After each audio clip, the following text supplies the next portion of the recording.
Sabi nila, pag tagaluto ka raw, kung ano raw ang madatnan mo sa kusinang pwedeng lutuin, ay gagawin mo basta't may maluto ka.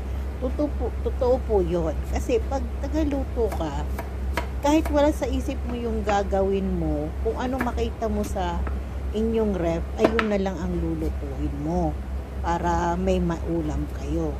Meron namang iba na talagang sinasabi ng mga amo. Dito kasi sa bahay namin, ako yung tinatanong ng amo ko kung anong lulutuin ko.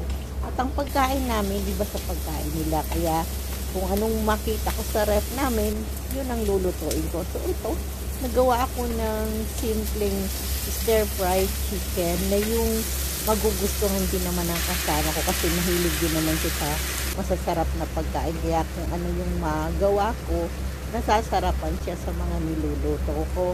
Kaya, yun na lang po, kung anong makita ko sa aking ref, yun ang ginagawa ko. At dahil sa mga OFW dito, talagang puro talaga manok ang makikita mo sa loob ng freezer ng mga bahay dito. Kasi yun ang pinakamadaling lutuin para sa kanila. So, maraming karne, puro na lang karne, yun ang makikita mo dito sa kanila.